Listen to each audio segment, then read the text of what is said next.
क्या नीतीश कुमार का दिल इतना बड़ा है कि अपने भतीजे तेजस्वी के हाथ सत्ता की चाबी सौंप? क्या नीतीश कुमार सीएम पद छोड़ सकते हैं? जल्दी ही नीतीश कुमार तेजस्वी यादव को मुख्यमंत्री बना सकते ही हैं, जो मोदी को हरा सकते हैं, सत्ता से बेदखल कर सकते हैं। जिस दिन नीतीश कुमार मुख्यमंत्री का पद छोड़ेंगे उसी दिन उनकी पार्टी बिखर जाएगी।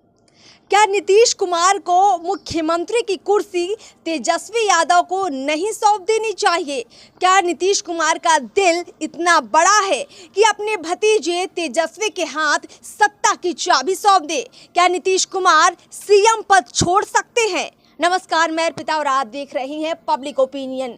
देखिए, जिस तरीके से नीतीश कुमार तैयारी कर रही हैं 2024 की, उससे तो ऐसा ही लग रहा है कि अब बिहार की सत्ता और सियासत से हटकर उनको देश की सियासत की तरफ फोकस करना चाहिए।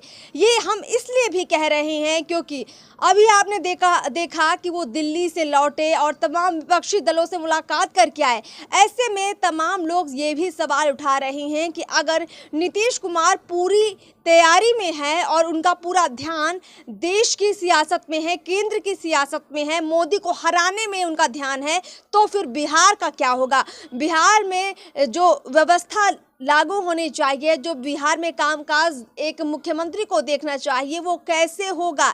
नीतीश कुमार का तो ध्यान है ही नहीं बिहार में। ऐसे में क्या तेजस्वी यादव को कुर्सी की चाबी नहीं सौंप देनी चाहिए? अब देखिए, ये बात इसलिए भी जग जाहिर है कि बार बार राजद के तमाम कार्यकर्ताओं की तरफ से और कुछ विधायकों की तरफ से भी कहा गया था कि जल्दी ही नीतीश कुमार तेजस्वी यादव को मुख्यमंत्री बना सकते हैं या बना देना चाहिए।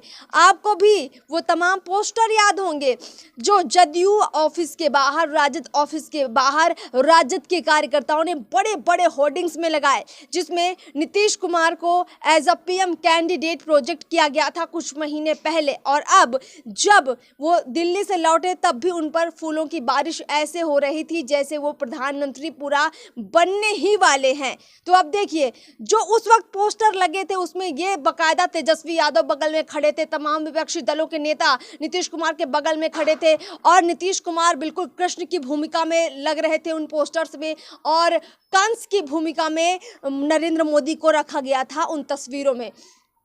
उसका मकसद ये कहने का था कि जिस तरह से मतलब सेम नाम के व्यक्ति ने सेम व्यक्ति को हराया था, जैसे का से कंस, का से कृष्ण, रा से राम, रा से रावण, ऐसे नीतीश से नरेंद्र मोदी का तुकबंदी होती है। तो ऐसे में नीतीश कुमार ही हैं जो मोदी को हरा सकते हैं, सत्ता से बेदखल कर सकते हैं।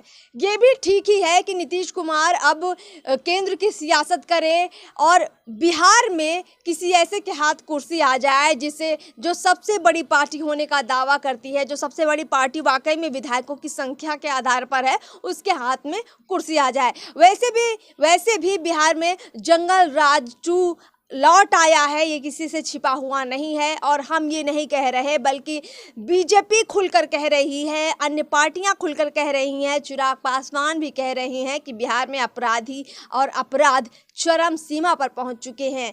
और अगर नीतीश कुमार का ध्यान बिहार की तरफ नहीं रहेगा, केवल कुर्सी की तरफ रहेगा, तो बिहार में जो हालात जंगल राज 1 में थे वही हालात जो फिर से बन रहे हैं वो और बदतर हो सकते हैं। अब देखिए, ये पूरे जो बातचीत हम कर रहे हैं इसका सिर्फ एक ही मकसद है कि अगर नीतीश कुमार वाकई में ये चाहते हैं कि वो नरेंद्र मोदी से मुकाबला करें तो उनको कुर्सी छोड़ देनी चाहिए, क्योंकि उनके विधायकों की संख्या भी सिर्फ बिहार में 45 विधायक है उनके पास। वहीं सबसे बड़ी पार्टी राजद है, 79 यानी 79 विधायक है, 78 यानी 78 विधायक बीजेपी के पास है। तो बीजेपी या राजद, यही 2 ऐसी पार्टियां हैं जिनके पास कह सकते हैं जनता का ज़्यादा समर्थन है, या जनता ने जिनको सत्ता के लिए चुना है। अब नीतीश कुमार के पास तो संख्या भी कम है और साथ ही साथ अब वो केंद्र की सियासत पर नजर दौड़ाए हुए हैं, तो अब उनको थोड़ा सा ब्रेक लेना चाहिए। लेकिन फैक्ट की बात यह है कि नीतीश कुमार ऐसा बिल्कुल नहीं करेंगे। वजह क्या है? नीतीश कुमार बहुत अच्छे से जानते हैं कि जिस दिन वो बिहार में अपनी कुर्सी छोड़ेंगे, यानी जिस दिन नीतीश कुमार मुख्यमंत्री का पद छोड़ेंगे उसी दिन उनकी पार्टी बिखर जाएगी। जी हाँ, अभी याद होगा आरसीपी सिंह बाहर चले गए, उपेंद्र कुशवाहा चले गए, यही कहते कहते गए कि आपकी पार्टी कमज़ोर हो रही है, इसको मजबूत कीजिए। यानी जो पार्टी के बड़े बड़े नेता होते थे वही ये दावा कर रहे थे कि पार्टी कमज़ोर हो रही है, जदयू कमज़ोर हो रही है। और नीतीश कुमार भी ये जानते हैं कि अगर मुख्यमंत्री का पद वो त्यागेंगे तो जदयू एक तरह से टुकड़ों में बिखर जाएगी। ऐसे में ना वो सीएम की कुर्सी छोड़ना चाहते हैं और वो ये भी जानते हैं कि वो प्रधानमंत्री भी नहीं बन सकते।